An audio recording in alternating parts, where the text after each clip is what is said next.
Welcome back सुप्रभात news Chhattisgarh. आइए जानते हैं छत्तीसगढ़ की 25 फटाफट बड़ी खबरों को।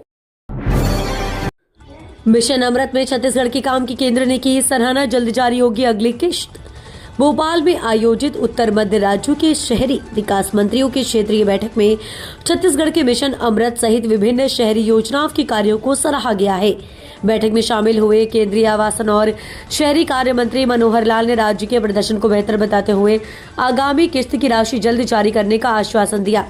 छत्तीसगढ़ के उप मुख्यमंत्री और नगरीय प्रशासन एवं विकास मंत्री अरुण साव ने बैठक में राज्य के शहरी योजनाओं की प्रगति का विस्तृत प्रस्तुतिकरण किया। उन्होंने मिशन अमृत 2.0, स्वच्छ भारत मिशन, प्रधानमंत्री आवास योजना, अंगीकार अभियान और अर्बन मोबिलिटी परियोजनाओं के कामकाज और आगे की कार्य योजनाओं की जानकारी दी। छत्तीसगढ़ में छात्र, स्टार्टअप एवं नवाचार नीति को मिलेगी नई नीति। छत्तीसगढ़ के मुख्यमंत्री विष्णुदेव साय के मार्गदर्शन में छत्तीसगढ़ में नवाचार, स्टार्टअप संस्कृति और युवाओं के उद्यमशीलता विकास को प्रोत्साहित करने की दिशा में एक और महत्वपूर्ण पहल की गई है। राज्य शासन के वित्त विभाग द्वारा छात्र, स्टार्टअप एवं नवाचार नीति के प्रभावी क्रियान्वयन के लिए 5 करोड़ रुपए की वित्तीय स्वीकृति प्रदान की गई है। ये राशि विभागीय बजट में पूर्व से प्रावधानित थी, जिसे चालू वित्तीय वर्ष में व्यय किए जाने की अनुमति दी गई है। स्वीकृति बजट के अंतर्गत IHUB छत्तीसगढ़ के सुचारू संचालन हेतु प्रोजेक्ट मैनेजमेंट यूनिट की व्यवस्था की जाएगी। भिलाई में पंडित धीरेन्द्र शास्त्री की हनुमान कथा, जाने कब लगेगा दिव्य दरबार। कथावाचक पंडित धीरेन्द्र शास्त्री की श्री हनुमान कथा 25 से 29 दिसंबर तक भिलाई के जयंती स्टेडियम के पास आयोजित की जाएगी। इस कथा में लगभग 100 सीमाओं के स्वागत द्वार लगाए जाएंगे, जिन पर समाज के द्वारा प्रमुख द्वार लगाए जाएंगे। प्रमुखों की तस्वीरें और सामाजिक परंपराओं की पारदर्शिता किया जाएगा। 5 दिवसीय कथा का आयोजन सेवा समर्पण समिति दुर्गी के तत्वाधान में होगा। इसके अलावा सुरक्षा के लिए विशेष बैरिकेडिंग और मेडिकल कैंप भी स्थापित किए जाएंगे। छत्तीसगढ़ के इस जिले में होगी 126 पदों पर भर्ती, पुणे रायगढ़ में मिलेगी नौकरी। दरअसल आपको बता दें कि छत्तीसगढ़ के रायगढ़ में बेरोजगारों के लिए अच्छी खबर है। 126 पदों पर भर्ती करने के लिए प्लेसमेंट कैंप का आयोजन किया जा रहा है। इन पदों पर अभ्यर्थी आवेदन कर सकते हैं। यह आयोजन 23 दिसंबर को होगा। इनमें पेरेनियल टेक्नोलॉजी प्रणाली लिमिटेड बावधन, पुणे में डीजे ऑपरेटर एवं सर्विस इंजीनियर के पद शामिल हैं। इसमें अतिरिक्त SBI life insurance company limited Raigad में development manager, sales officer, business associate एवं लाइफ मित्र के पदों पर भर्ती की जाएगी। रायपुर में सड़क बनी जश्न का अड्डा, बर्थडे मनाना और स्टंटबाजी करना पड़ा भारी। सार्वजनिक सड़कों पर जन्मदिन मनाने और स्टंटबाजी करने वालों के विरुद्ध पुलिस ने सख्त रुख अपनाया है। बीते 11 महीनों में चलाए गए विशेष अभियान के तहत सड़क पर बर्थडे मनाने और खतरनाक स्टंटबाजी के 12 प्रकरण दर्ज कर कुल 66 आरोपितों को जेल भेजा गया। साथ ही 30 वाहन चालकों के ड्राइविंग लाइसेंस निलंबित किए गए हैं। पुलिस के अनुसार सार्वजनिक मार्ग पर बर्थडे केक काट कर यातायात बाधित करने के 8 प्रकरण दर्ज किए गए।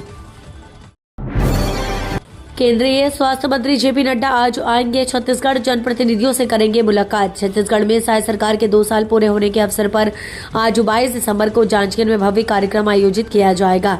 इस खास मौके पर केंद्रीय स्वास्थ्य मंत्री और बीजेपी के पूर्व राष्ट्रीय अध्यक्ष JP नड्डा भी कार्यक्रम में शिरकत करेंगे। भाजपा प्रदेश अध्यक्ष किरण देव सिंह ने JP नड्डा के प्रदेश प्रवास पर उनका स्वागत किया जाएगा।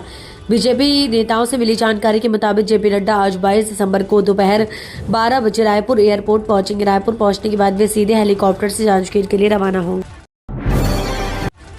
रायपुर पुलिस बोली, नशेड़ियों को घर पहुंचाएंगे आयोजक। अब क्लब फार्म हाउस मालिक पर होगी FIR।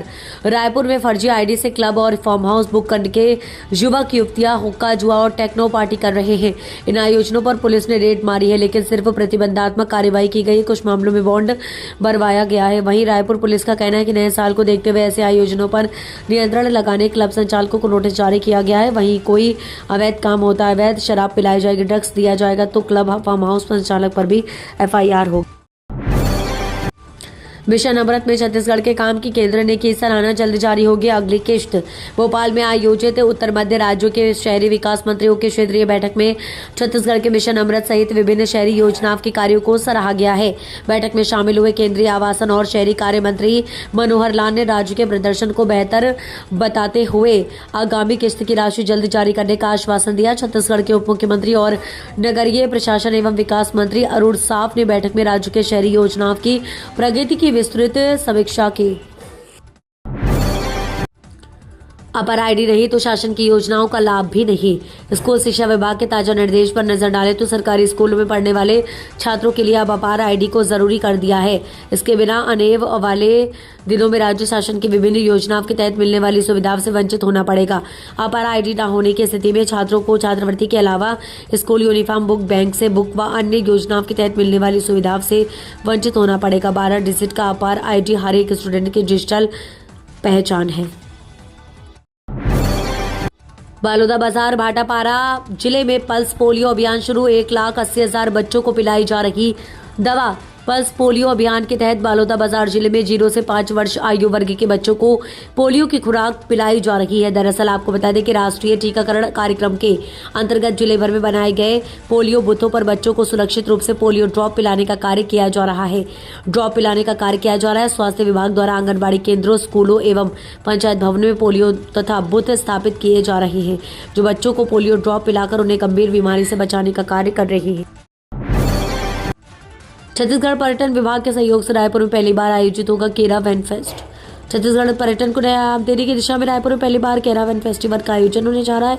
ये कार्यक्रम आज 22 दिसंबर 2025 को माना बस्ती स्थित अरण्यम रिसोर्ट में शाम 4 बजे से रात 8 बजे तक आयोजित किया जाएगा। कार्यक्रम की theme a short journey into the heart of Chhattisgarh रखी गई है। राज्य सरकार के अतिरिक्त महाधिवक्ता रणवीर सिंह मरहास का इस्तीफा। राज्य सरकार के अतिरिक्त महाधिवक्ता रणवीर सिंह मरहास ने अपने पद से इस्तीफा दे दिया है। उनके इस्तीफे को शासन ने असंतोष के साथ जोड़कर देखा जा रहा है। हालांकि उन्होंने विधि सचिव को भेजे अपने त्याग पत्र में सरकार के प्रति आभार व्यक्त किया है। विधि सचिव को भेजे गए त्याग पत्र में मरहास ने उल्लेख किया कि पिछले 2 वर्षों में अतिरिक्त महाधिवक्ता के पद पर सेवा देने उनके लिए सम्मान और सौभाग्य की बात रही है। इस अवधि में उन्होंने राज्य के कानूनी मामलों में योगदान देने, विभिन्न अदालतों में सरकार का प्रतिनिधित्व करने और सहकर्मियों के साथ काम करने का अवसर मिला। मनरेगा बदलावों के विरोध में कांग्रेस का धरना प्रदर्शन। विधायक द्वारिकाधीश यादव ने केंद्र राज्य और सरकार की नीतियों पर साधा निशाना। महासमुंद में महात्मा गांधी राष्ट्रीय ग्रामीण रोजगार गारंटी योजना में किए गए बदलावों के विरोध में जिला कांग्रेस कमेटी ने 1 दिवसीय धरना प्रदर्शन किया है। यह धरना प्रदर्शन छत्तीसगढ़ प्रदेश कांग्रेस के सह प्रभारी विजय जांगड़ की उपस्थिति में संपन्न हुआ। इस अवसर पर खल्लारी विधायक और जिला कांग्रेस कमेटी के अध्यक्ष द्वारिकाधीश यादव ने केंद्र और राज्य सरकार की नीतियों पर कड़ा प्रहार किया है। विधायक यादव ने कहा कि मनरेगा योजना में अब लगभग 40% राशि का भार राज्य सरकार पर डाला जा रहा है, जिससे राज्यों की आर्थिक स्थिति पर अतिरिक्त बोझ पड़ेगा। सीएम साय ने बीजेपी नेता में मांगे 1500 करोड़। वायरल वीडियो से मचा हड़कंप। छत्तीसगढ़ के सीएम विष्णुदेव साय ने बीजेपी के वरिष्ठ नेता और कार्यकारी अध्यक्ष नितिन नवीन की ओर से 1500 करोड़ रुपए मांगने का एक कथित वीडियो सोशल मीडिया पर वायरल हो रहा है। वायरल हो रहे इस वीडियो को लेकर छत्तीसगढ़ की सियासत में खलबली मच गई है। हर तरफ इस वीडियो की चर्चा है। इस मामले को लेकर प्रदेश की सियासत गरमाई हुई है। इस संबंध में रायपुर उत्तर बीजेपी विधायक पुरंदर मिश्रा ने सिविल लाइन पुलिस थाने में शिकायत दर्ज कराई है। बीजापुर विधायक ने डीएफओ पर लगाया दादागिरी का आरोप। पेड़ों की कटाई मामले में ग्रामीणों के समर्थन में उतरे।